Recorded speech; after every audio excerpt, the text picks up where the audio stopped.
Good morning, everybody, and a happy Friday morning to you. There's a lot in here. This has got to be one of the longest videos I've ever done. Besides the royal family, the squatty who caused all that ruckus in court outed herself. Wait, there's just a lot in here. Let's jump in and cover it, shall we? Let's go. We're going to start off with secret weapon Sophie, who went to visit the Yellow Labrador Club this past Tuesday, April 9th. One of the people there said that they had to watch Sophie very carefully, that she didn't put a little tiny puppy in her pocket because she was so taken with them. So she was at Windsor Great Park for the afternoon. They had gun dog demonstrations, tea and puppy cuddles. That would have been up for me. And Sophie met members of the club and the dogs to learn about the breed and how it works. Remember, she has become the newest patron of the Yellow Labrador Club, following in the footsteps of King George VI and Queen Elizabeth II. Sophie was welcomed by some different club members. Then she took a walk around the grounds. She viewed club memorabilia and she was introduced to the dogs and was then involved in a gun dog demonstration before the afternoon tea. And for those of you who may not be aware of this, Sophie has 3 dogs, her and Edward. They have 2 black labs, Teal and Teasel, and they have a Cocker Spaniel named Mole.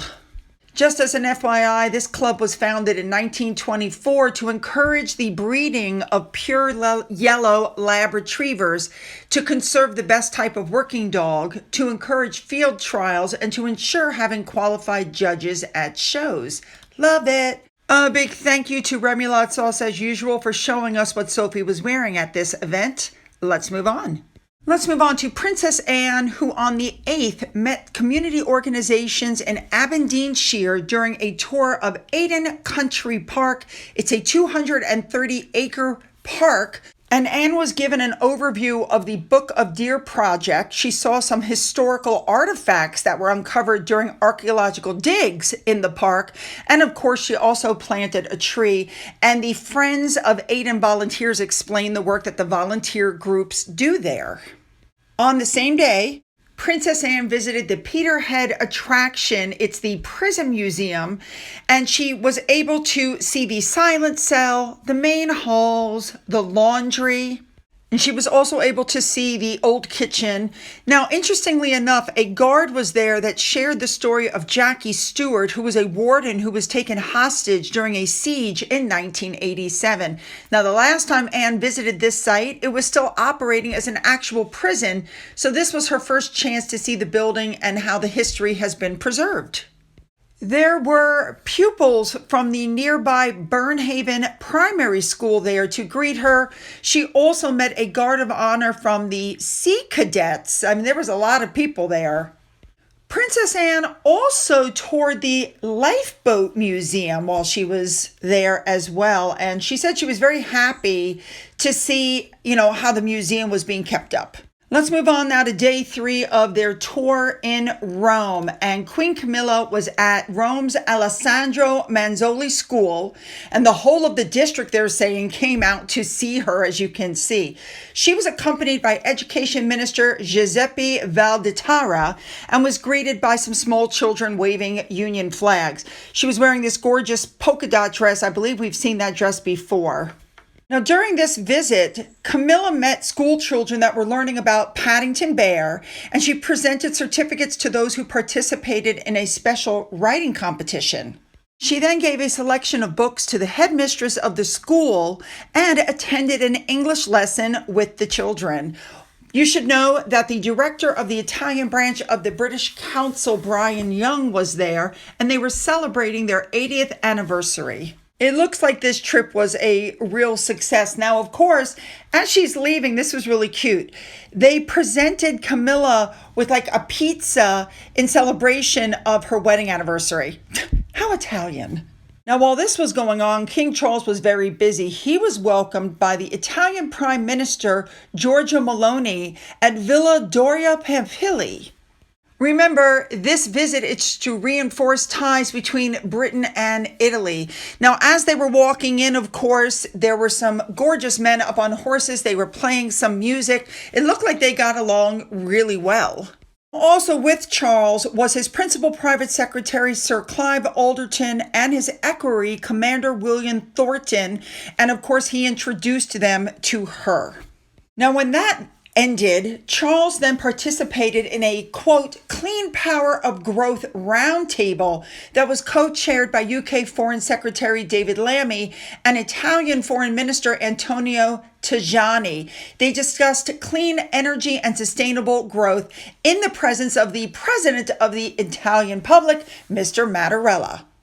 When that was over, King Charles engaged with some dramatic art students and watched a short Shakespearean performance in Italian, which celebrated the influence of the playwright on Italian culture.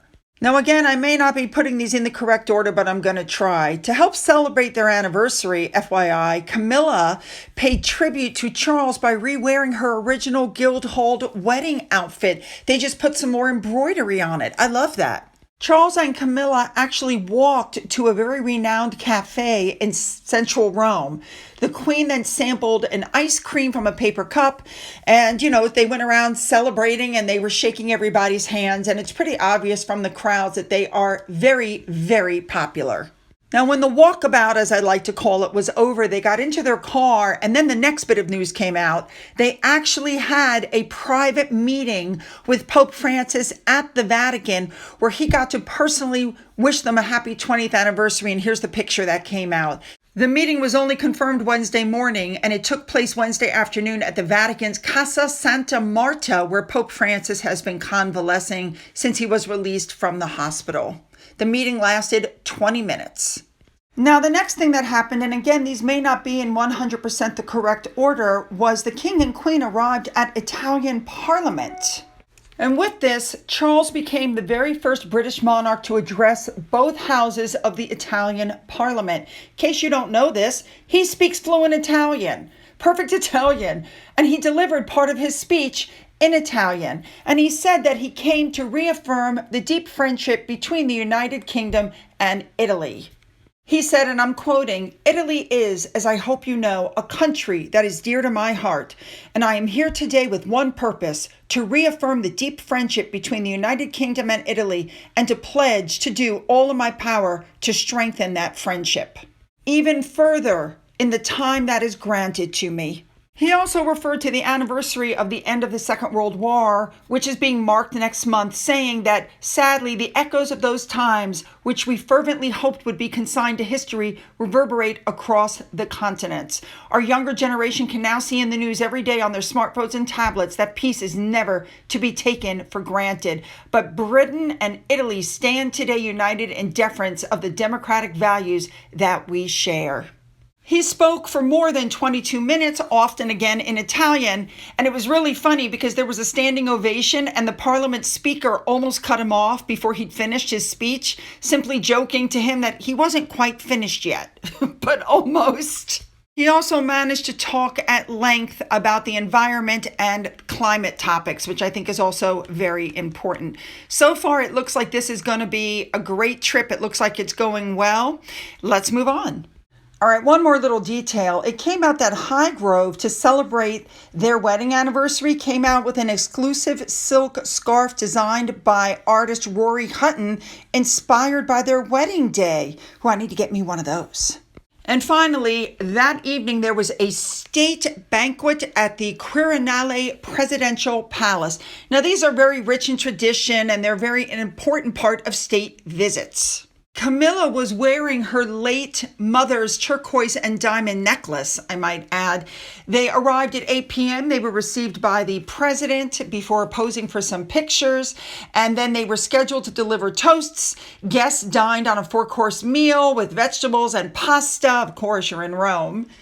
Exchanged gifts, and the Queen was given 4 volumes by Thomas Nugent. That's what she was looking at.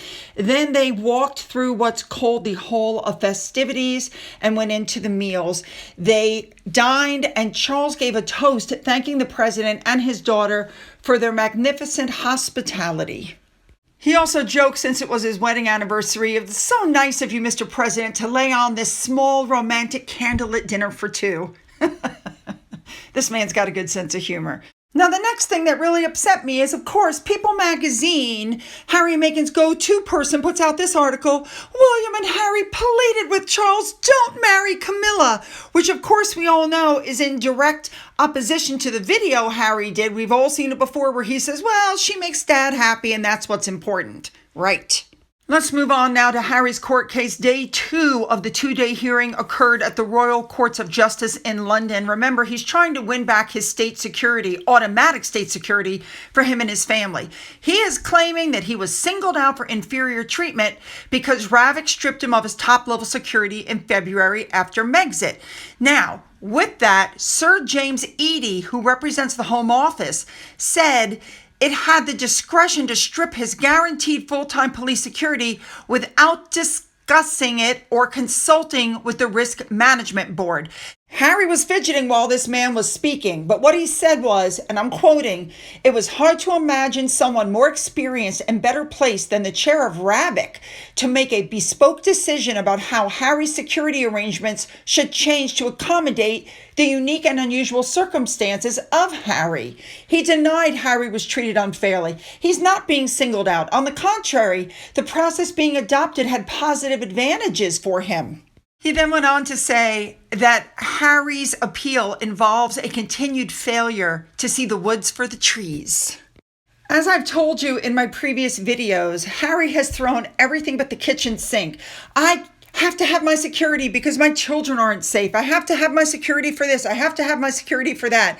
And towards the end, his attorney actually said, one must not forget the human dimension. His life is at stake. That's right. Now they're saying if you don't give him the security, his life is at stake, even though he has had security since the day he left. Now, at the end of this hearing, the judge said that the appeals decision would be given in writing at a later date, which was most unlikely to be before Easter. I think Harry knew he was losing because at one point the article says he threw his pen down and made a face. So, yeah, he knows he's not going to win. So then the excitement happened. People think that Harry set this up. Would I put it past him? No, it's just like the New York car chase, and then he was demanding an arrest because he wanted it to help prove his case in court. It doesn't surprise me if this is a setup from Harry. Okay, so here's what happened. While they're talking, a very short, shaven-head black woman, they said, who looked like she was in her 50s, arrived late to the gallery. Apparently, it's open to the public, and she was shifting in her seat and fiddling and fidgeting. She had multiple phones and a notebook, and Harry's long-term security guy, David Langdown, and another aide were focusing on her because they felt like Harry's life was in danger by this short little woman. Now, with that, people on Twitter started putting up pictures trying to figure out which squatty it was that was sitting back there and, guessing, was it this person, was it that person? I mean, the gallery's open to the public. Here's another squatty to the left in the blue shirt. So what they're saying in the newspaper is that Harry passed her within touching distance, and the woman suddenly shouted out, "We support you, Harry. I support you, Harry." So security grabs Harry and runs him out. And the woman then turned to the press gallery and said, "If you're members of the press, you're the reason he's not in England." And then she was kept to the side by a member of court security and was led out of the building away from members of the public. And as she was led out, the Daily Mail approached her to ask what she was talking about, and she refused to comment. And only after she'd been taken away did Harry come back. So Harry, brave, strong Harry, had to be, taken away to get away from one of his squatties. So nobody had to worry about identifying this squad member because she decided to go online and take a victory lap. Guys, I sat in. I was seat number 3, beloved. And this is what I said and blah, blah, blah. So does this surprise me? No. In my opinion, Harry needs to worry about his hairline and stop worrying about the security and trying to blame everybody else for his troubles. I'm sorry. I usually don't comment on that, but damn.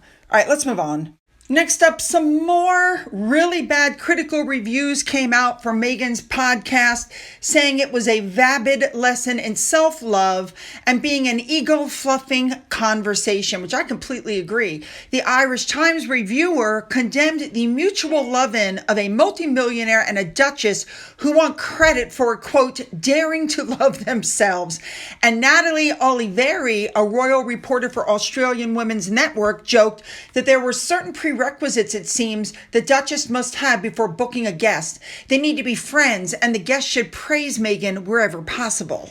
One of the key criticisms, which I completely agree with, is that you hope to hear some wisdom from the guest, but you don't get anything.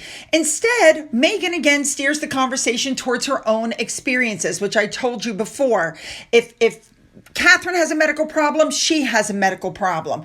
There's nothing to say about real business issues such as logistics or management or supply chain issues, but there's a lot of guff about how to love yourself and spread positive energy through the world. And that's not what most people with small businesses really want to hear about.